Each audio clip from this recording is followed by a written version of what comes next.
اكتشفت مدينة في إسبانيا اسمها بني تونس. بناوها وعاشوا فيها توانسة في فترة الأندلس، وخلاو فيها آثار ما زالت موجودة حتى لليوم.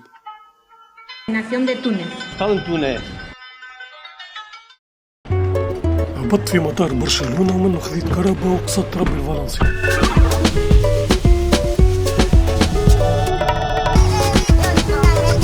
الطريق تقريبا المدن الكل اللي تعديت عليهم عندهم اسامي عربية كيما ألطف الله، البرج، بني تام، بني حسان، المنصورة، منزل حصار وغيرهم.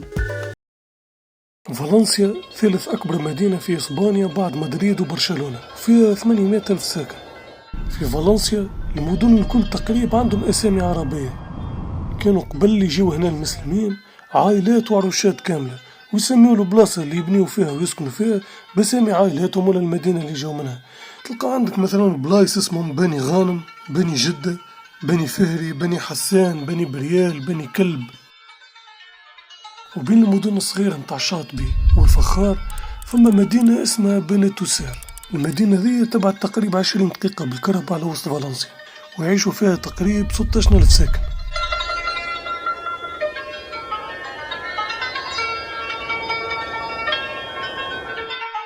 حسب الموقع الرسمي متاع مدينة بني توسير اسم المدينة أصله عربي ومتكون من كلمتين، بني اللي هي بني وتوسير تعني تونس. وجيت هنا باش نثبت اللي هي تونس اللي حكيو عليها عندها علاقة بتونس متاعنا ولا تشابه في الأسماء.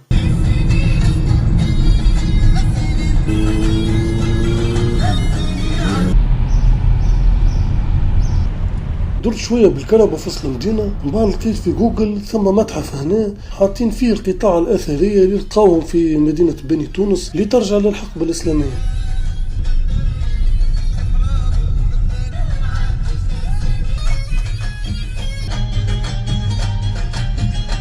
وصلت المتحف لقيته مسكر، لوجت نلقى شي واحد يخدم هنا يحل الباب، وبعد قررت نمشي للبلدية نشوف معاهم غادي فماشي شكون يعطيني مفتاح ولا يجي معايا يحلهولي.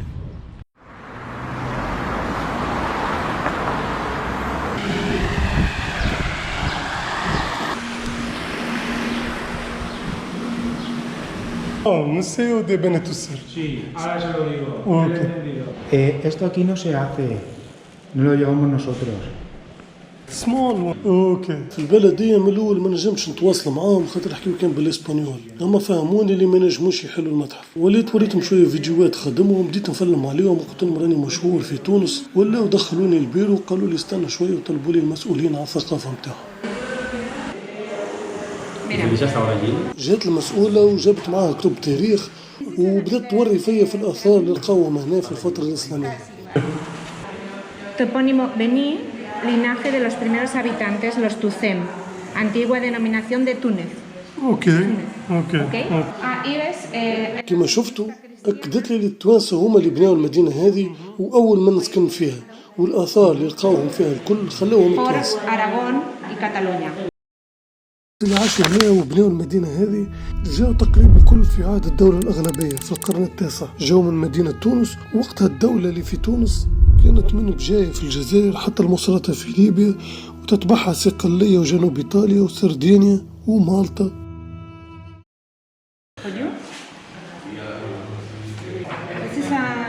I can visit. Okay. بعد ما تعطني كتب وخرايط جابت لي هدية عبارة على طفلة عندها ملامح متاع امرأة تونسية شادة كاس. الطفلة هذه لقاوها مصورة على صحفة، وقالت لي اللي لازم نمشي المتحف السيراميك متاع فالنسيا باش نشوف الصحفة هذه ونشوف زاد الآثار اللي خلاوهم التوانسة في بني تونس. Thank you.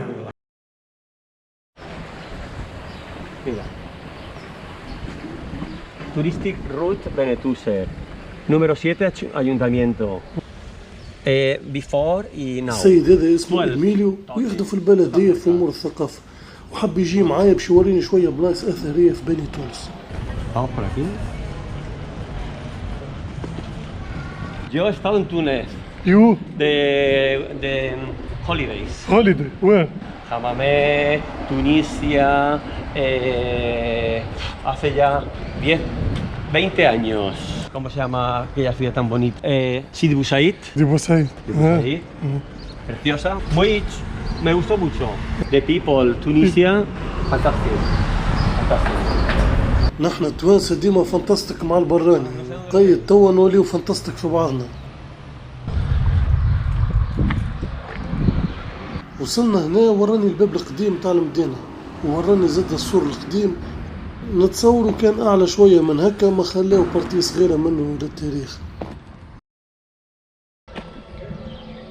هذه أقدم كنيسة موجودة في بني تونس، قاوم مردوم بحذاها برشا آثار من الحقبة الإسلامية. بعد ما استحوذ المسيحيين على الأندلس حولوا الجامع لكل الكنائس، وأشهرهم الجامع المعروف متاع قرطبة. الكنيسة هذه ممكن ياسر زادة كانت جامعة، أما ما عندناش معلومات تأكد ولا تنفي الحكاية. Venga, que vaya bien, ¿eh? وبعد مشيت زرت الجبانة متاعهم، وين اكتشفت حاجة ما توقعتهاش جملة.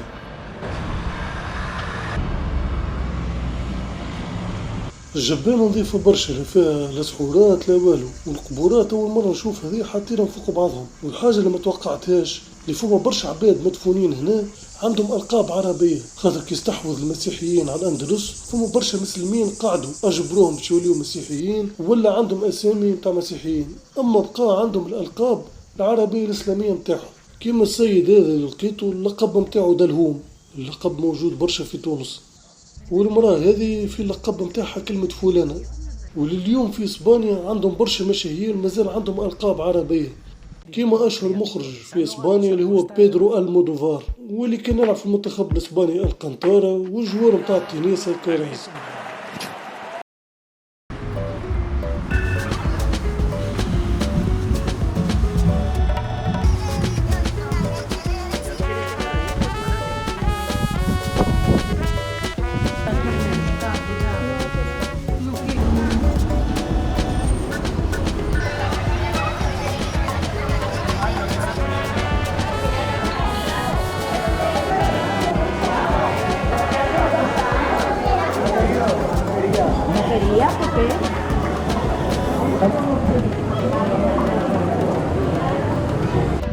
المدينة هذه فيها برشا نخل، ذكرني شوية في تونس.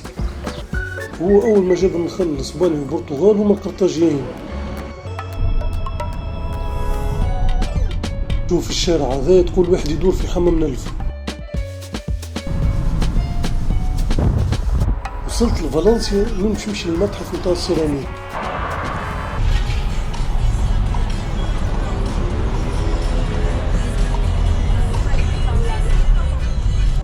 في فالنسيا وفي إسبانيا بصفة عامة أشهر مشروب عندهم اسمه هرشاتا، تلقاه يتباع في الباس الكل.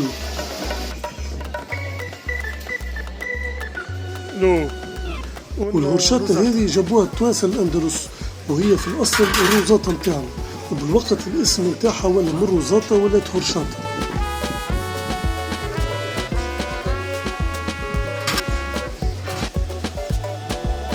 ومش كان الروزاتا، حتى الهريسة والعصيدة والبنادق مازالوا موجودين لليوم في إسبانيا. متحف السيراميك في فالنسيا اسمه غونزاليس مارتي، الدخلة بزوز يورو ماهيش غالي. أول ما دخلت بديت نلوج على البارتي المعروض فيها الآثار متاع بني تونس. سألت اللي يخدموا هنا وريتهم التصوير متاع المرأة التونسية، شيء ما عاونونيش. في الأخر البارتي متاع بني تونس لقيتها وحدي، ولقيت فيها آثار أكثر برشا من اللي كنت نتصور.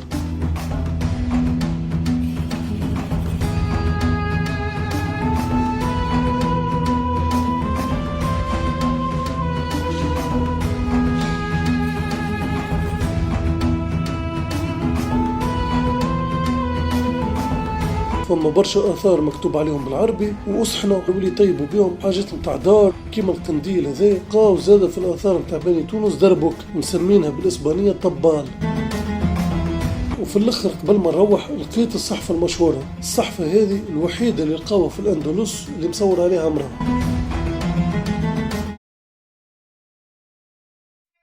في القرن الثامن الخلافة الأموية استحوذت تقريبا على كل من إسبانيا والبرتغال وشوية من فرنسا، وقعد وجود الحضارة الإسلامية في الأندلس 8 قرون أثروا فيهم المسلمين على الثقافة والعلوم والفن والمعمار، إلى حد القرن ال15 وين سقطت آخر معاقل المسلمين كي استحوذ المسيحيين على غرناطة. برشا من المسلمين اللي عاشوا في الأندلس جاو من تونس وجابوا معاهم الثقافة متاعهم اللي مازالت موجودة لليوم كما رينا في الفيديو. تونس عندها تاريخ كبير، كانت في برشا أوقات مؤثرة في المحيط متاعها، لكن في كتب التاريخ متاعنا فما تقزيم للتاريخ متاع تونس، وفي البرامج اللي قريو فينا بيهم قاعدين نقراو على تاريخ متاع بلدان ما عندهمش حتى سطر في كتب التاريخ متاعهم يحكي على تونس.